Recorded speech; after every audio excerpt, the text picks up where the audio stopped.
Welcome back, guys. I'm Brad. This is my shop down in the basement. This is the second update that I'm putting out. Updates from the underground number 2.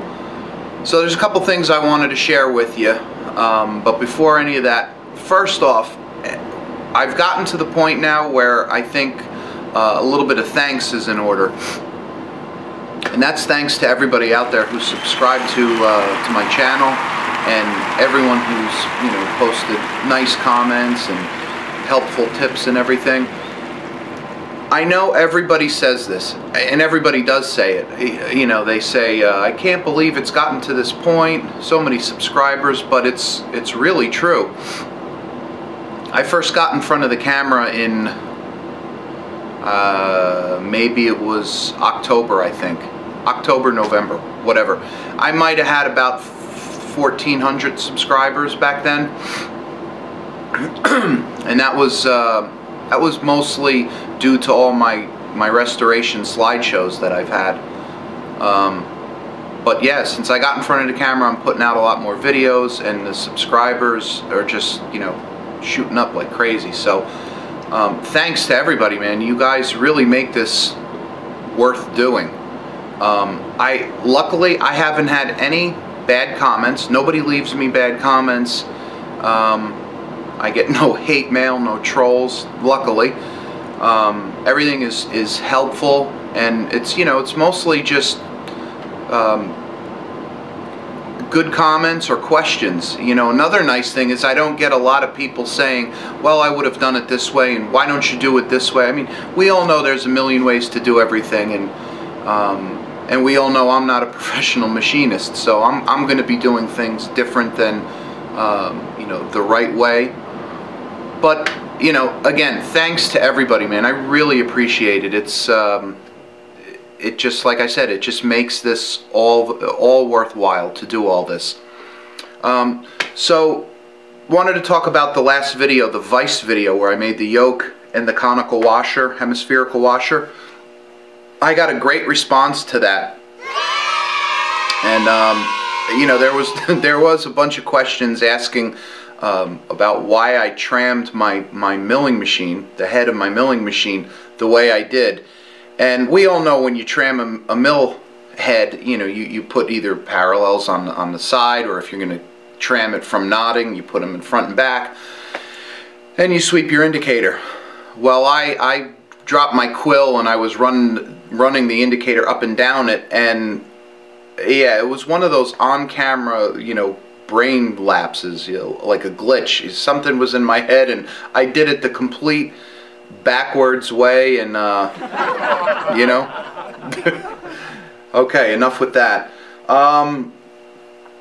So I got a couple of things new for the shop. One of them was due to the fact that, you know, it's a bit of a sad day here in America. You know, one of our long-lived companies, Radio Shack, went out of business, or filing for bankruptcy or whatever, but they're closing a lot of their stores. So the other day I was sitting at work, and I got a phone call from a friend who was at Radio Shack, and he said, you know, they're selling everything. They're selling pictures off the wall. Can you believe that? But they're selling cabinets, okay? Ball-bearing metal cabinets, 7-drawer ball-bearing cabinets that they would store their resistors and all their electrical parts in. So he called me up, and he says that they're going for a real cheap price. So between he and I, we bought 4 of them for $35 a piece. So I got 2 and he got 2, and I set up 2 of them stacked. So now I have 14 drawers of metal ball-bearing storage, and they're really awesome, and I want to show you guys what that's like. And the next thing I wanted to show you was, we all watch Adam and Tom and other guys on here using their Noga mag bases. So there's been a ton of times when I really could have used you know, an articulating mag base for my grinder, for all my lathe restores and setting things up, and you know, tuning up the machines. So I figured it was time that I got me one. So I did that. I got myself a Noga base, a magnetic base, and I got one of their kits that has the deburring hand tools. So I want to show you those. And yeah, and that's about it. So let's take a look at the cabinet first. Well, here they are, and so they're 23.5 inches wide and 25 inches tall and 16 and a half deep. 7 drawer units, one stacked on top of each other, and these are real nice. They have these removable trays. This, you know, you could kind of put a piece of wood there, and you could make custom dividers, whatever you need to do. And they have all these little slots that you could put these plastic dividers in. And I have, believe me when I tell you, I have probably 200 of these. What I've been doing is I've been cutting this tab off just so they're just straight, you know, shelf dividers, and I'll show you that in a second. But nice drawers. So let's take a look what I've reorganized. All right, so in here I got some stones. I relocated all my cutters. Let's go handheld. All right, I'm going to try to keep this camera as steady as possible. But here's what the drawers look like. And here's what this one was cracked. But here's where the dividers go, and all these little slots here. And there's plenty of them. So, you know, one of my first orders here is to get all these tabs off of here, just so I have straight dividers. But, you know, I got my stones up here. I rearranged my cutting tools, mills, fly cutters, you know, my slot cutter, slitting saw, my gear cutter. Got some woodruff cutters in there, boring bars. Here's all the lathe tools, and it's nice. I mean, you know, lots of space, so you could kind of sort these by size. We got center drills there. I'm going to put some insert tooling in here when I get that. You know, some miscellaneous tools in here. Remember this?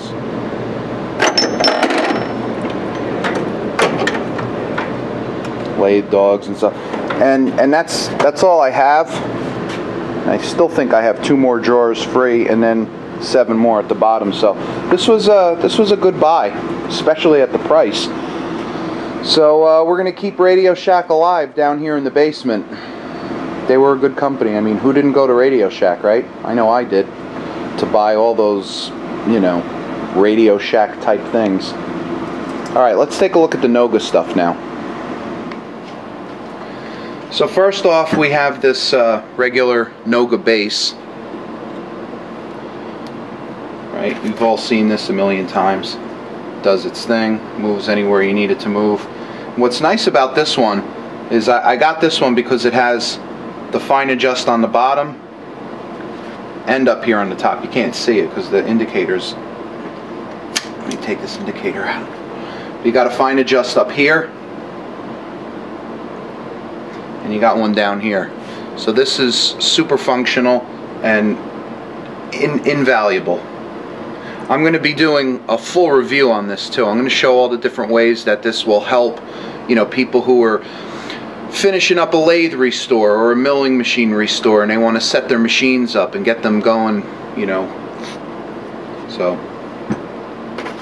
this guy right here, I got this too. This is basically, you know, this goes into a spindle of a mill, and you can use this to you know, to find center of a bore, or find the center of an outside perimeter or whatever.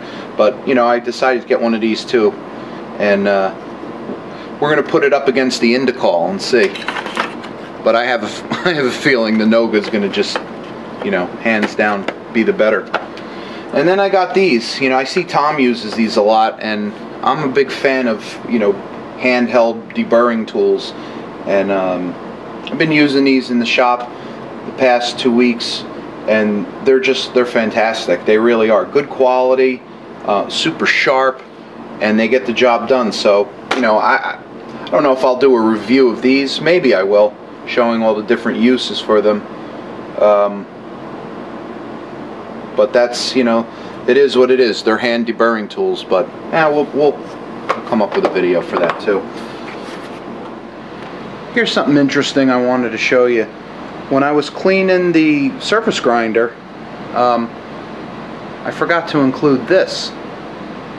Alright, now this is like looks like a big blob, right? But in fact, this is all just this is a magnet, and this is all just grinding dust.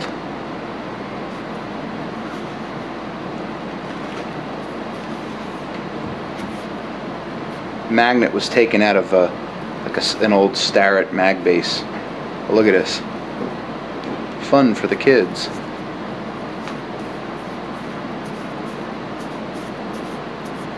I kept this inside the purple power, and every time you'd slosh the purple power around, this would actually clean it out. Alright, this will take forever to clean this magnet, obviously. Alright guys, well that's it for this episode. Thanks again to everyone who subscribed to me, for all your great comments and everything. And if you're not a subscriber and you like the channel, subscribe, leave comments, give me a thumbs up, and tell your friends.